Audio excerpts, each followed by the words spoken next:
Part 18. Somehow it was her disaster, her disgrace. It was her punishment to see sink and disappear, here a man, there a woman, in this profound darkness, and she forced to stand here in her evening dress. She had schemed, she had pilfered, she was never wholly admirable, she had wanted success, Lady Bexborough and the rest of it. And once she had walked on the terrace at Bourton. It was due to Richard. She had never been so happy. Nothing could be slow enough, nothing last too long. No pleasure could equal, she thought, straightening the chairs, pushing in one book on the shelf. This having done with the triumphs of youth, lost herself in the process of living, to find it with a shock of delight as the sun rose, as the day sank. Many a time she had gone, at Bourton when they were all talking, to look at the sky, or seen it between people's shoulders at dinner, seen it in London when she could not sleep. She walked to the window. It held, foolish as the idea was, something of her own in it, this country sky, this sky above Westminster. She parted the curtains. She looked. Oh, but how surprising! In the room opposite the old lady stared straight at her. She was going to bed. And the sky, it will be a solemn sky, she had thought. It will be a dusky sky, turning away its cheek in beauty. But there it was, ashen pale, raced over quickly by tapering vast clouds. It was new to her. The wind must have risen. She was going to bed in the room opposite. It was fascinating to watch her moving about, that old lady, crossing the room, coming to the window. Could she see her?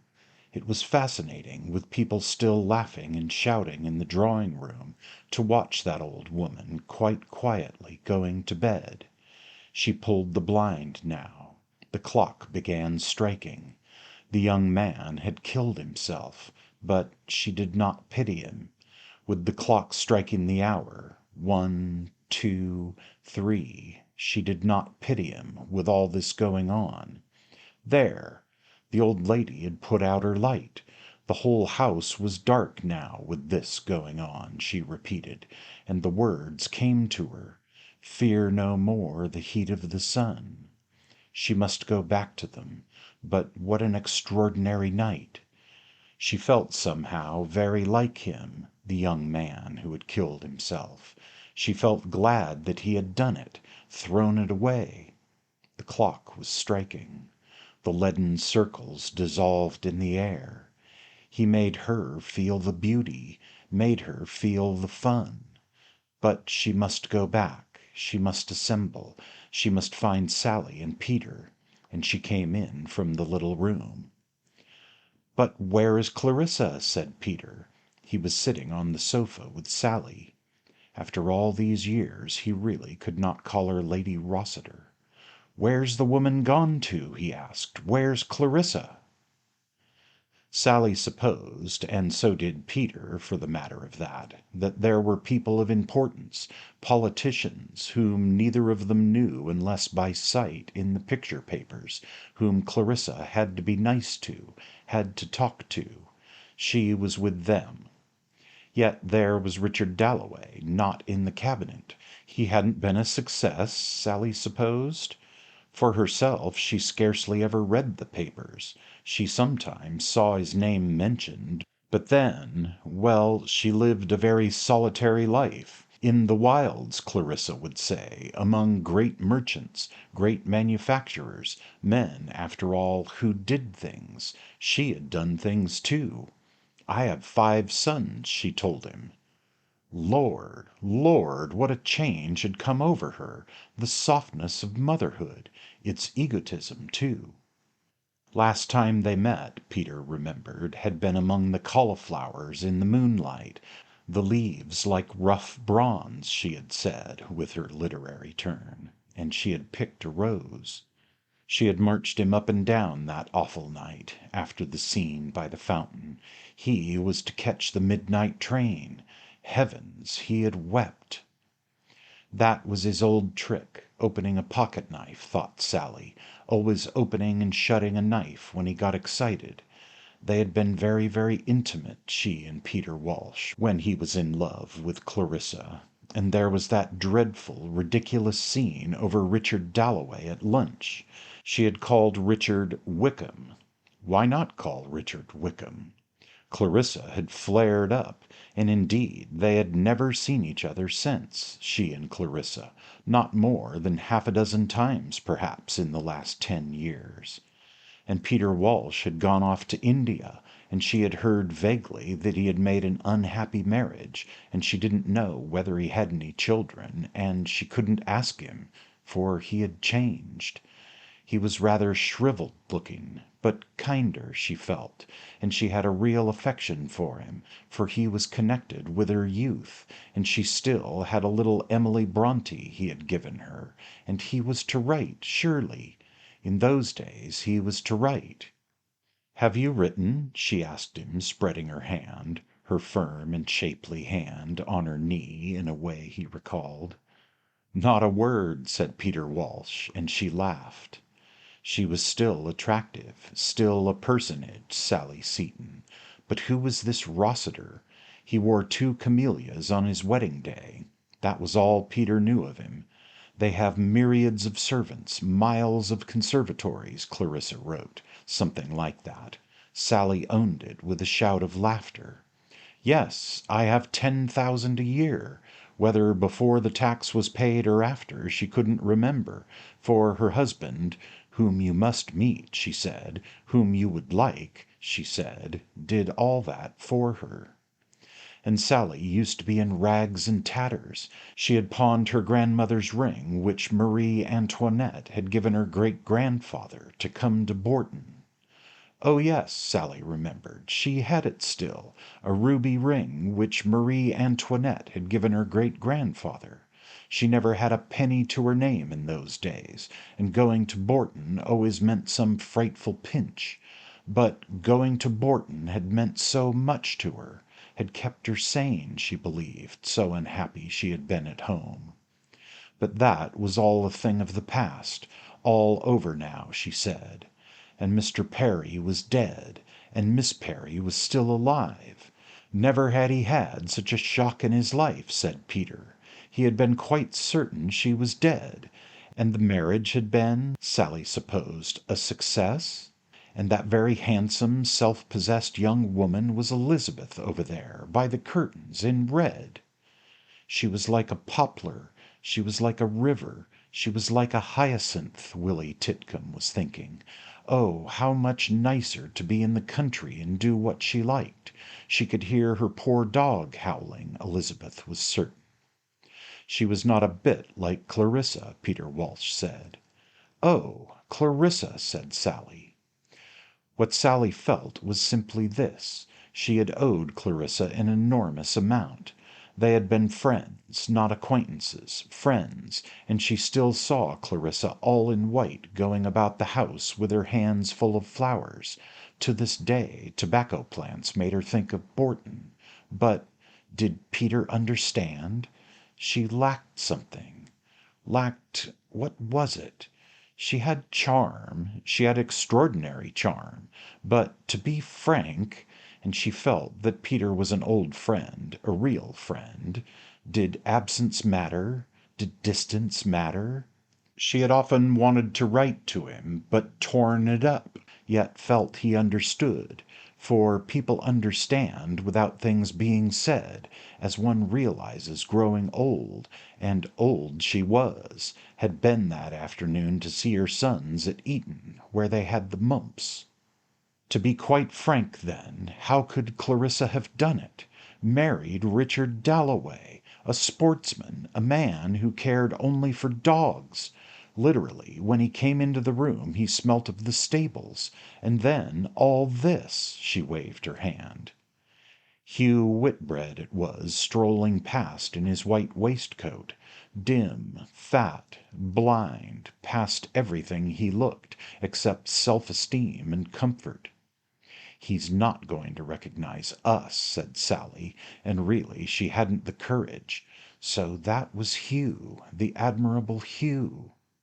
"And what does he do?" she asked Peter. "He blacked the king's boots or counted bottles at Windsor," Peter told her. Peter kept his sharp tongue still. "But Sally must be frank," Peter said. "That kiss now, Hugh's." "On the lips," she assured him, in the smoking room one evening. She went straight to Clarissa in a rage. Hugh didn't do such things, Clarissa said, the admirable Hugh. Hugh's socks were without exception the most beautiful she had ever seen, and now his evening dress, perfect. And had he children? "Everybody in the room has 6 sons at Eton," Peter told her, except himself. He, thank God, had none. No sons, no daughters, no wife. Well, he didn't seem to mind, said Sally. He looked younger, she thought, than any of them. But it had been a silly thing to do in many ways, Peter said, to marry like that. A perfect goose she was, he said. But, he said, we had a splendid time of it. But how could that be, Sally wondered. What did he mean? And how odd it was to know him and yet not know a single thing that had happened to him. And did he say it out of pride? Very likely, for after all it must be galling for him. Though he was an oddity, a sort of sprite, not at all an ordinary man. It must be lonely at his age to have no home, nowhere to go to. But he must stay with them for weeks and weeks. Of course he would. He would love to stay with them, and that was how it came out. All these years the Dalloways had never been once. Time after time they had asked them. Clarissa, for it was Clarissa, of course, would not come. For, said Sally, Clarissa was at heart a snob. One had to admit it, a snob. And it was that was between them, she was convinced. Clarissa thought she had married beneath her, her husband being, she was proud of it, a miner's son. Every penny they had he had earned. As a little boy, her voice trembled, he had carried great sacks. And so she would go on, Peter felt, hour after hour. The miner's son. People thought she had married beneath her. Her 5 sons. And what was the other thing?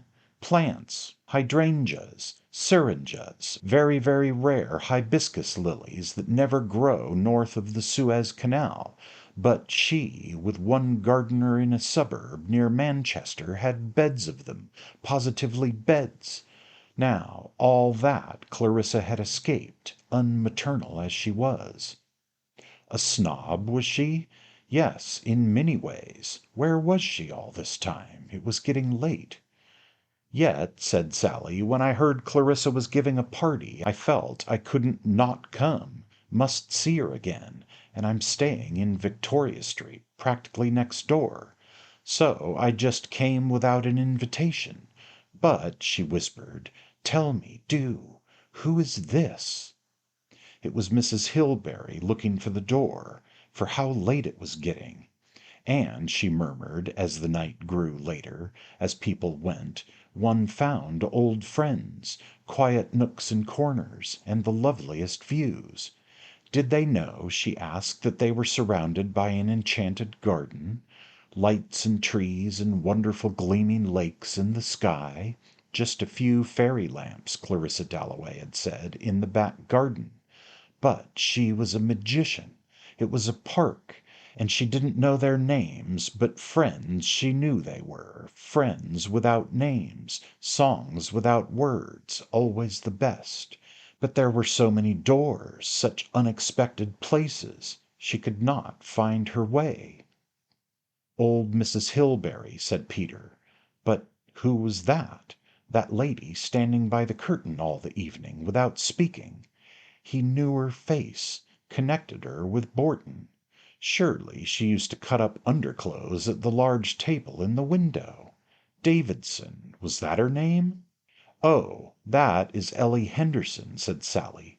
Clarissa was really very hard on her. She was a cousin, very poor. Clarissa was hard on people. She was, rather, said Peter.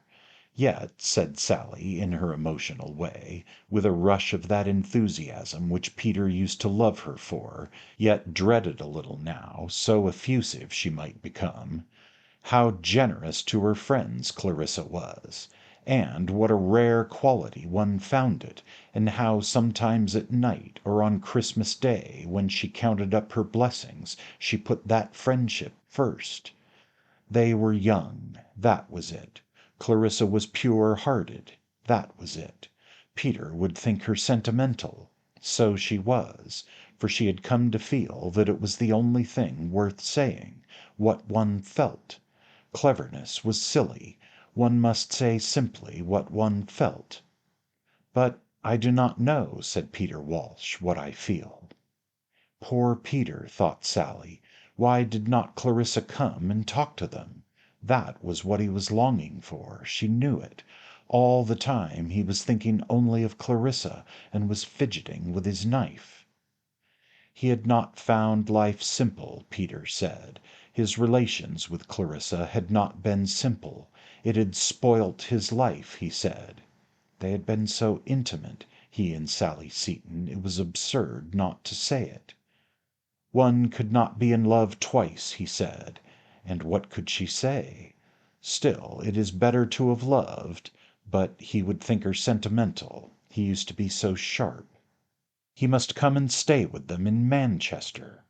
That is all very true, he said, all very true.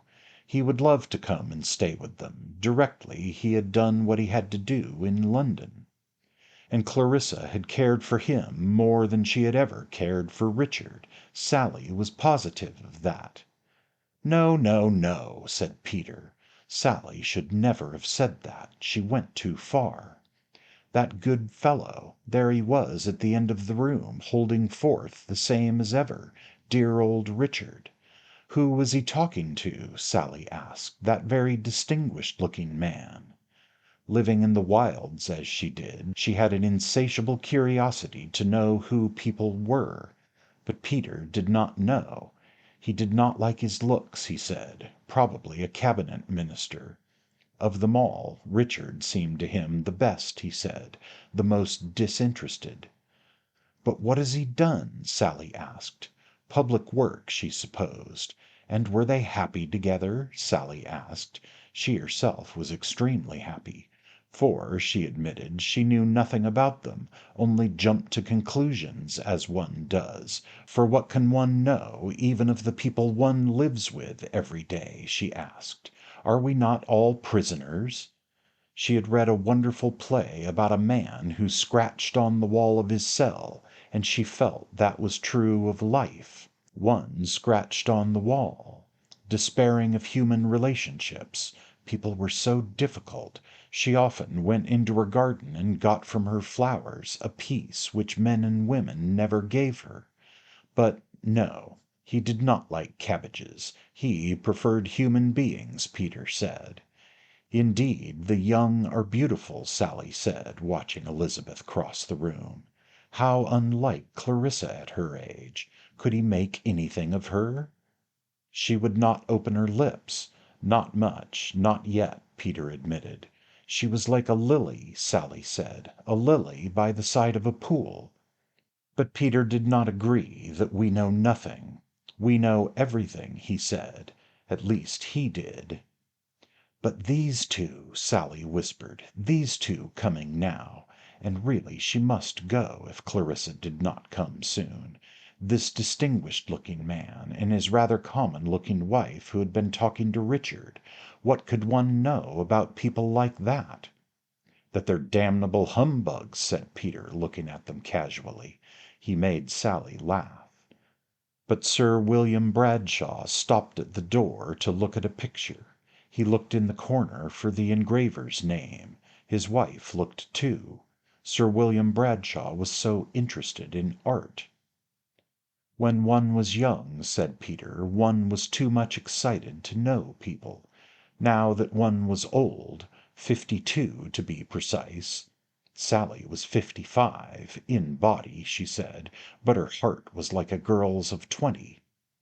Now that one was mature, then, said Peter, one could watch, one could understand, and one did not lose the power of feeling, he said.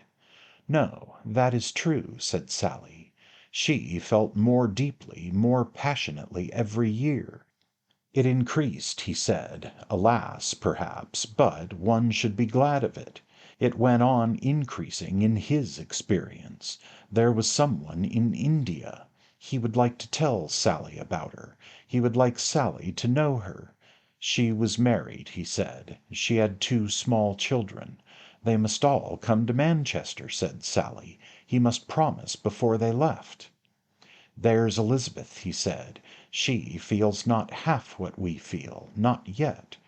But, said Sally, watching Elizabeth go to her father, one can see they are devoted to each other. She could feel it by the way Elizabeth went to her father.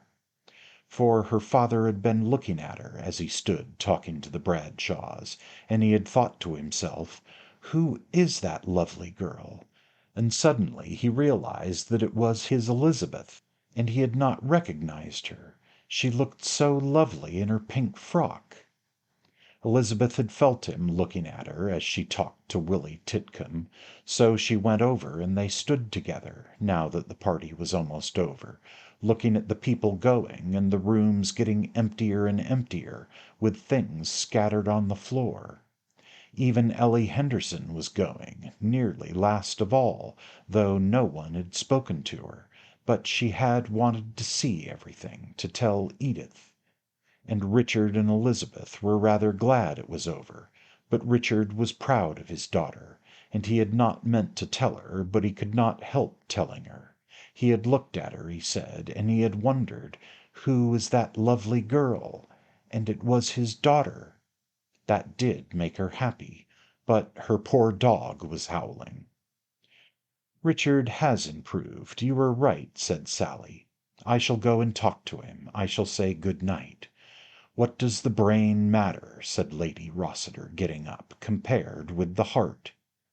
"I will come," said Peter, but he sat on for a moment. "What is this terror? What is this ecstasy?" he thought to himself. "What is it that fills me with extraordinary excitement?" "It is Clarissa," he said, for there she was. The end. That was Mrs. Dalloway by Virginia Woolf, published in 1925. In the next few days, I'll release a short episode regarding translations and how they'll be affecting this podcast going forward. And after that, I'll dive into the next book. As always, thank you so much for listening, and I'll see you soon. Bye-bye.